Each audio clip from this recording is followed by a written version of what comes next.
इस वीडियो में बताई गई सारी जानकारी पब्लिक प्लेटफॉर्म पर उपलब्ध है। इसमें ऐसी कोई जानकारी नहीं दी गई है जिससे हमारे सुरक्षा बलों की गोपनीयता भंग होती है। डिफेंस डिटेक्टिव सेना का सम्मान करता है और उन्हीं जानकारियों के आधार पर काम करता है जो सार्वजनिक रूप से मौजूद हैं। डेमोक्रेसी की ताकत जो है, what is the power of the democracy.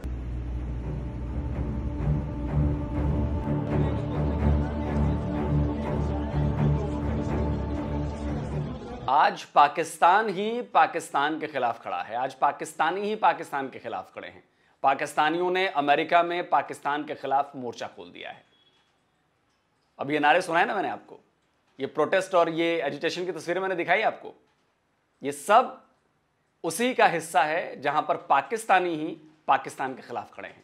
नमस्कार दोस्तों, डिफेंस डिटेक्टिव के इस नए वीडियो में आप सभी का स्वागत है। मैं हूं आलोक। तो आज के इस वीडियो में मैं आपको बताने वाला हूं, दिखाने वाला हूं कि क्यों पाकिस्तानी ही आज पाकिस्तान के खिलाफ आवाज बुलंद कर रहे हैं, वो भी इंटरनेशनल फोरम पर। यह भी बताऊंगा कि अमेरिका में यह प्रोटेस्ट क्यों और कहां पर हो रहा है, और इसके साथ ही यह भी कि अमेरिका में हो रहे इस प्रोटेस्ट ने शहबाज शरीफ और उनकी गवर्नमेंट की सिट्टी पिट्टी जो है वो क्यों गुम कर दी है। पाकिस्तान की इकोनॉमिक कंडीशन किसी से छुपी नहीं है। शहबाज शरीफ की नई नवेली सरकार अपने देश की खस्ता हाल इकोनॉमी पर रफू करने की पूरी कोशिश कर रही है। 5 ईयर प्लान तैयार किए जा रहे हैं ताकि डूबती दम तोड़ती इकोनॉमी को कुछ चंद सांसें मिल पाएं। लेकिन हकीकत में पाकिस्तान केवल और केवल IMF की भीख यानी लोन पर ही टिका है। पाकिस्तान में शहबाज शरीफ ने अपनी सरकार बनाने के साथ ही IMF से और लोन लेने की कवायद शुरू कर दी। IMF से पाकिस्तानी अथॉरिटी लगातार बातचीत कर रही है। फरवरी में तो यह बताया जा रहा था कि पाकिस्तान IMF से 3 बिलियन की जगह 6 बिलियन डॉलर्स का लोन चाहता है। देखिए, लोन को लेकर IMF की कई शर्तें होती हैं। IMF जिस भी देश को लोन देता है वो अलग अलग इंस्टॉलमेंट्स में देता है और इसके साथ ही वो अपनी शर्तों को पूरा भी करवाता है, बिल्कुल line by line, point by point. तो जैसे जैसे बेनिफिशियरी कंट्री IMF की शर्तों को पूरा करता है, मतलब जो देश पूरा करता है, वैसे वैसे IMF उसे लोन की अगली इंस्टॉलमेंट जारी करता है। तो पाकिस्तान को IMF के लोन की दूसरी इंस्टॉलमेंट मिलने वाली है और इसे लेकर IMF की टीम पाकिस्तान में है और पाकिस्तान पूरे प्रेशर में है। पता तो यह चला है कि IMF की टीम ने पाकिस्तान की जो फाइनेंस मिनिस्ट्री की टीम है उसके कान जबरदस्त तरीके से उसने मरोड़ दिए। IMF के मिशन ने पाकिस्तान फाइनेंस मिनिस्ट्री के साथ कुछ अच्छा सलूक नहीं किया। आप जानते हैं कि IMF का मिशन जो कि रिव्यू टॉक्स के लिए पाकिस्तान में मौजूद है, जब ये पहुंचा था तो मैंने साथ ही आपको कल बताई थी उसकी सारी रिपोर्ट कि अब उनसे टॉक्स होंगी। लेकिन टॉक्स स्टार्ट होने से पहले ही IMF के मिशन ने शदीद गुस्से का इजहार किया है और बहुत बुरे तरीके से डांटा है पाकिस्तान की फाइनेंस मिनिस्ट्री को। और हुआ क्या है? हुआ ये है कि IMF के मिशन के चीफ जो हैं नेथन पोर्टर, उन्होंने कहा कि ये आपने क्या किया है, तुसी की कीता है। और उन्होंने डिस्प्लेयर एक्सप्रेस किया पाकिस्तान की फाइनेंस टीम पर कि आपने हमसे टॉक्स के बगैर, हमसे पूछे बगैर आपने ये हैंड आउट कैसे जारी कर दिया, और वो हैंड आउट क्या था। एंड कैन यू इमेजिन कि पाकिस्तान की फाइनेंस मिनिस्ट्री की तरफ से IMF की फीडबैक के बगैर उनसे टॉक्स से पहले ही हैंड आउट जारी कर दिया गया जिसमें कहा गया कि तमाम टारगेट्स जो है वो अचीव कर लिए गए हैं और जो भी स्ट्रक्चरल बेंचमार्क्स हैं वो गेन कर लिए गए हैं। तो फिक्र निश्ता, कोई फिक्र की गाल ही नहीं पाई, सब कुछ कर लिया हमने। तो IMF से लोन की अगली किस्त लेने में पाकिस्तान की हालत वैसे ही खराब हो रही है। दूसरी तरफ पाकिस्तान की इस चाहत में कई पाकिस्तानी ही अड़ंगा डाल रहे हैं। अमेरिका की राजधानी वाशिंगटन DC में IMF का हेडक्वार्टर है और यहीं मचा है पाकिस्तान को मिलने वाले IMF के लोन पर घमासान। तो ऐसा क्या हो रहा है वाशिंगटन DC में IMF हेडक्वार्टर के बाहर जो पाकिस्तान के माथे पर पसीना ला रहा है? मैं बताता हूं आपको। IMF हेडक्वार्टर के बाहर पाकिस्तानियों का प्रोटेस्ट हो रहा है। प्रोटेस्ट के जरिए IMF को याद दिलाया जा रहा है कि उसने पाकिस्तान में फेयर इलेक्शन की शर्त रखी थी जो कि पूरी नहीं हुई। यह बताया जा रहा है कि पाकिस्तान में हुए चुनाव में मैंडेट की चोरी हुई है। यह बताया जा रहा है कि अगर IMF ने पाकिस्तान को फिर से लोन दिया तो पाकिस्तान की गवर्नमेंट और पाकिस्तान की आर्मी उसका मिसयूज करेगी। और यही बात कमोबेश हम भी कह रहे हैं, भारत भी कह रहा है। इस वीडियो को देखिए, इसमें एक ट्रक दिखाई दे रहा है। इस ट्रक के तीनों तरफ स्क्रीन लगी है जिसमें इमरान खान की तस्वीर है। लिखा है respect the election mandate of Pakistanis, यानी पाकिस्तानियों के इलेक्शन मैंडेट का सम्मान किया जाए। यह ट्रक आईएमएफ हेडक्वार्टर के सामने आपको अक्सर दिखाई दे जाएगा। इससे एक बात तो साफ है कि आईएमएफ के सामने जो प्रोटेस्ट हो रहे हैं वो पीटीआई यानी इमरान खान के सपोर्टर्स हैं। पीटीआई इस प्रोटेस्ट के जरिए ग्लोबल प्लेटफॉर्म पर यह टेबल करने की कोशिश कर रही है कि पाकिस्तान के चुनाव में धांधली की गई है, पाकिस्तान के चुनाव फेयर नहीं हुए हैं।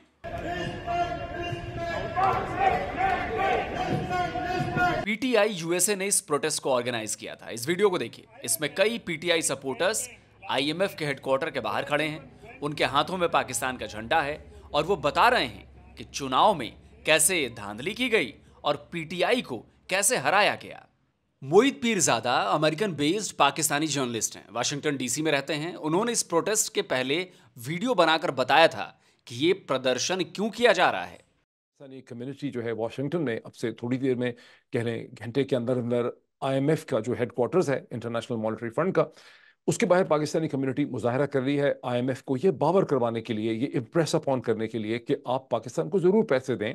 जाहिर है वो पाकिस्तान का हक है, लेकिन पाकिस्तान के अंदर डेमोक्रेसी को चोरी किया गया है, इलेक्शन को चोरी किया गया है, और ये आईएमएफ के लिए बहुत ज़रूरी है कि आईएमएफ पाकिस्तान के रजीम के ऊपर और वहाँ जो पावर्स उसे कंट्रोल करती हैं उन्हें ये एम्फसाइज करे, उनके ऊपर ये जोर दे कि पाकिस्तान में इलेक्शन के जो नताइज हैं 8 फरवरी 2024 के इलेक्शन के नताइज, उन्हें स्क्रूटनाइज करने की जरूरत है। बाद में पीरजादा आईएमएफ हेडक्वार्टर के बाहर भी गए जहां ये प्रोटेस्ट चल रहा था। उनके इस वीडियो में आपको कुछ दिलचस्प चीजें नजर आएंगी। देखिए, यहां आपको पाकिस्तानी आर्मी चीफ की तस्वीर दिखाई देगी।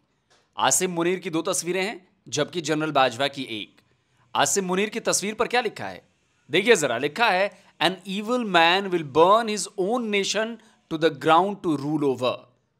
कुछ और भी लिखा है जो नजर नहीं आ रहा है, लेकिन जो नजर आ रहा है उसका क्या मतलब हुआ? उसका मतलब हुआ ये कि एक शैतानी आदमी अपना राज बचाने के लिए अपने ही देश को जला डालेगा।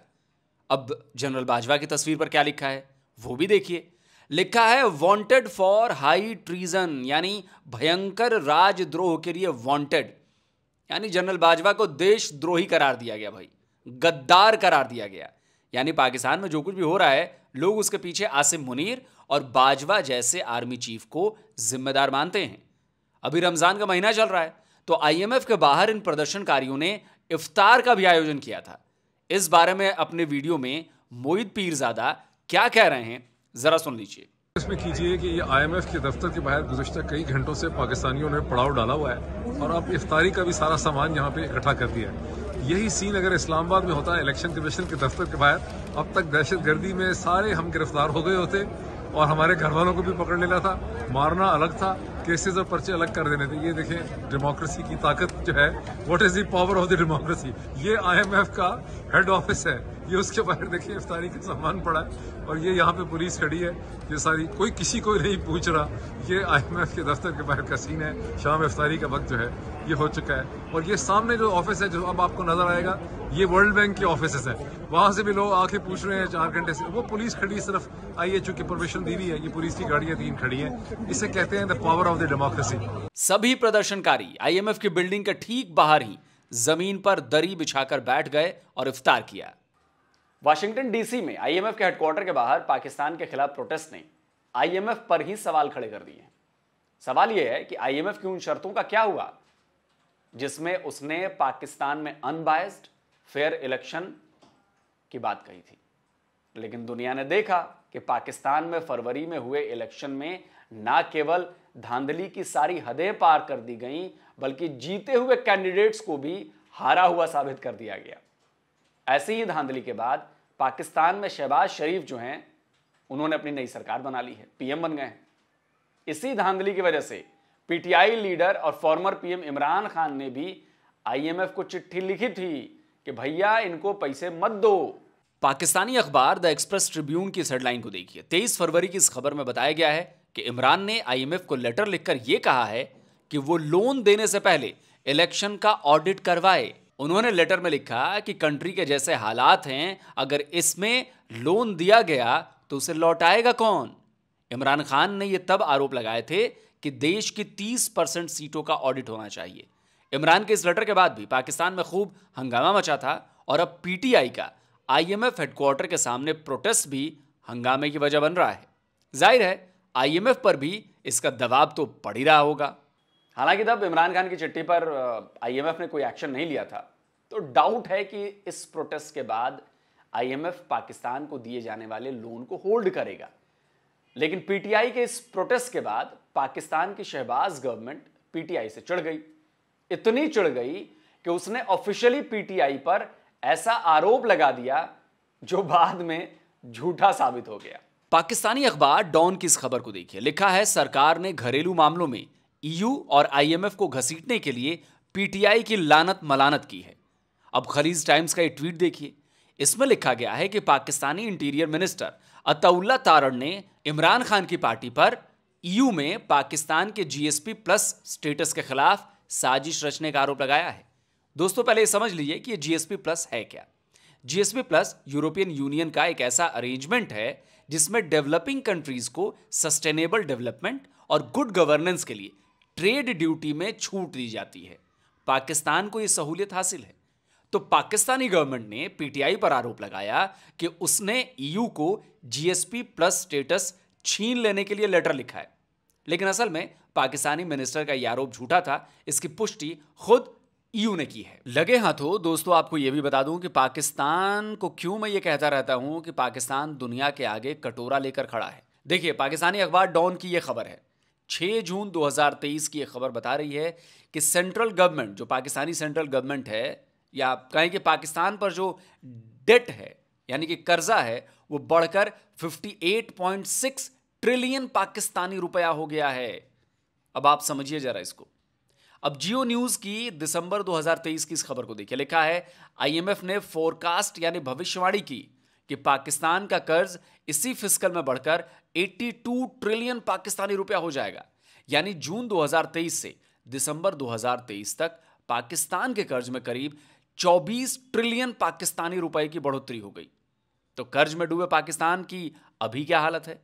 पाकिस्तान टुडे प्रॉफिट की 12 फरवरी 2024 की खबर बता रही है कि पाकिस्तान का कर्जा 27.2% बढ़कर 81.194 ट्रिलियन पाकिस्तानी रुपए तक पहुंच गया। यानी आईएमएफ की भविष्यवाणी लगभग सही साबित हो चुकी है। ब्लूमबर्ग की इस रिपोर्ट को देखिए। 8 फरवरी 2024 की इस रिपोर्ट में बताया गया है कि पाकिस्तान पर आईएमएफ का करीब 7 बिलियन अमेरिकी डॉलर का कर्ज है और यह वो रकम है जिसमें अभी मिलने वाले लोन का अमाउंट शामिल नहीं है। तो पीटीआई के इस प्रोटेस्ट से पाकिस्तानी गवर्नमेंट बहुत गुस्से में है और वो पीटीआई को घेरने की कोशिश कर रही है। इसे कहते हैं खिसियानी बिल्ली खंभा नोचे। असल में पाकिस्तानी आर्मी और पीएमएल-एन और पीपीपी ने मिलकर बड़ी मुश्किल से पाकिस्तान में नई सरकार बनाई है। शहबाज भले ही पोपट पीएम हैं और पपेट पीएम हैं और रूल आसिम मुनीर का है, लेकिन फेस जो है वो शहबाज शरीफ का ही है। तो शहबाज गवर्नमेंट पर देश की इकोनॉमी दुरुस्त करने का बहुत दबाव है। पाकिस्तान जानता है कि अगर जल्दी ही हालात ठीक नहीं हुए तो महंगाई को लेकर देश में सिविल वॉर छिड़ सकती है। ऐसे हालात में पीटीआई पाकिस्तान से लेकर अमेरिका तक में प्रोटेस्ट कर पाकिस्तानी गवर्नमेंट के खिलाफ एक्शन लेने का दबाव बना रही है। तो जाहिर सी बात है, शहबाज सरकार पर प्रेशर तो बढ़ेगा ही। खैर, पाकिस्तान को अगर आईएमएफ से लोन की अगली इंस्टॉलमेंट मिल जाती है तो उसकी जो हालत है उस हिसाब से ये ऊंट के मुंह में जीरे के बराबर होगा। यानी पाकिस्तान इतनी जल्दी पटरी पर आने वाला नहीं है। और तीसरी बात कि आईएमएफ तो लोन देगा ही, चाहे आप कुछ भी मना करें। भाई, जो कर्जा देने वाला होता है वो तो चाहता है कि सामने वाला कर्जा ले, क्योंकि तभी तो वो उसके चक्कर में फंसेगा, तभी तो उसके पंजे में फंसेगा, तभी तो वो अपनी मनमानी करवाएगा पाकिस्तान के भीतर। ये भी आप लोग समझ लीजिए। चलिए दोस्तों, आप लोग बताइए आज का ये वीडियो कैसा लगा। और भाई सब्सक्राइब करिए चैनल को, जल्दी जल्दी सब्सक्राइब करिए, थोड़ा संख्या बढ़ाइए, स्पीड लाइए, स्पीड कम हो गई है बहुत। और बेल आइकॉन जरूर प्रेस करिए। जो भी सब्सक्राइब करे प्लीज आप बेल आइकॉन जरूर प्रेस करें, नहीं तो हमारे द्वारा जो वीडियो अपलोड किए जाते हैं उसकी नोटिफिकेशन आपको मिलेगी नहीं, तो कोई फायदा नहीं होगा। तो बेल आइकन जरूर प्रेस करें। तो भाई इस वीडियो को ज्यादा से ज्यादा शेयर कीजिए, लाइक कीजिए। जल्दी मिलता हूं एक और नए वीडियो के साथ। नमस्कार, जय हिंद।